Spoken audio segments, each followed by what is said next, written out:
अब पूर्व केंद्रीय मंत्री स्मृति ईरानी क्या वापस अमेठी आ गई हैं? ये सवाल इसलिए क्योंकि उत्तर प्रदेश में विधानसभा चुनाव से पहले वो उत्तर प्रदेश में एक्टिव हैं। स्मृति ईरानी का आज एक दिन का अमेठी दौरा है। स्मृति ट्रेनिंग कैंपेन प्रोग्राम में शामिल होंगी और साथ ही उन्हें आज कई और कार्यक्रमों में शरीक होना है।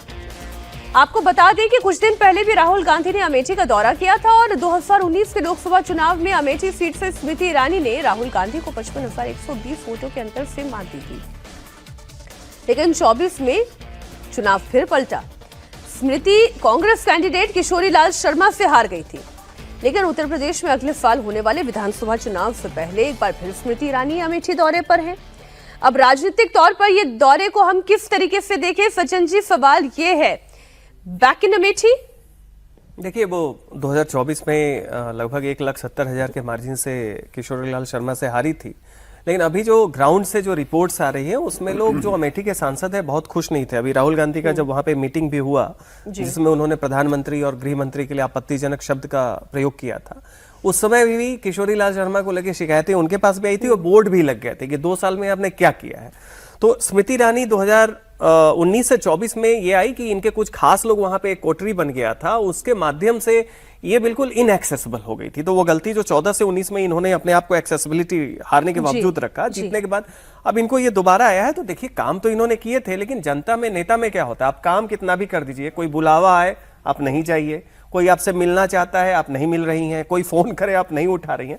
तो जनता के लिए नेता काम के साथ साथ कितना एक्सेसिबल है कि हमारे एक फोन पे जवाब आता है, वो एक गलती उनसे हुई थी। लेकिन इन्होंने काम किए थे 19 से 24 में, काफी उसका हवाला भी है। तो अब शायद ये है कि स्मृति ईरानी फिर से वहां जा रही है क्योंकि जनता को भी अपवाद, देखिए 2024 एक अपवाद था। 2024 कोई दिशा नहीं बदला है, वो एक अपवाद था कि बीजेपी बहुत ज्यादा ओवर कॉन्फिडेंस में थी, नेता बहुत सारा काम अपना आउटसोर्स कर दिए थे। वैसे में जो कार्यकर्ता है, कोर सपोर्टर है, उसने एक संकेत दिया, एक वार्निंग दिया और कोर्स करेक्शन हुआ है। उसका नतीजा भी अभी बंगाल के इलेक्शन तक दिखा है। स्मृति ईरानी भी उसी कवायद में है। 27 में यूपी का चुनाव है, बंगाल में इनकी भूमिका स्मृति ईरानी की रही है। फर्राटेदार बांग्ला में बोल के, महिलाओं के बीच में जाके इन्होंने अपना दिखाया। और अमेठी में इनकी पब्लिक एक बार जब आपको पनिश कर देती है और आपने पास्ट में अच्छा काम किया है तो फिर आपको रिवॉर्ड भी करती है। बिल्कुल ठीक, याद रखिएगा।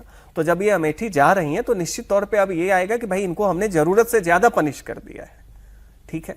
तो चलिए अब थोड़ा सा ये कर दे, तो वो एक कवायद शुरू हो गई और 27 में निश्चित तौर पे देखिएगा इनकी अच्छी भूमिका है। कोई और कहानी भी है क्या इसके पीछे?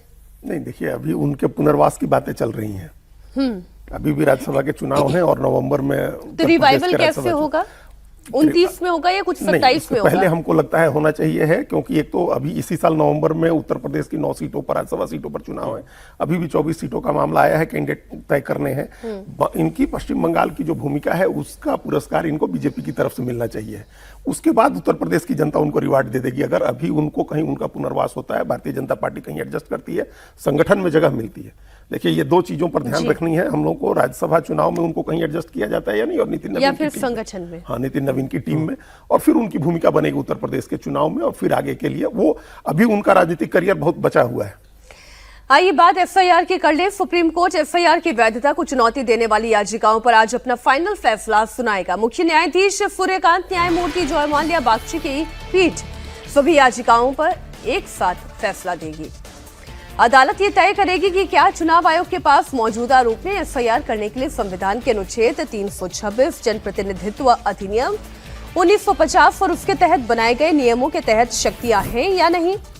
कोर्ट ने इस मामले में 29 जनवरी को फैसला सुरक्षित रख लिया था।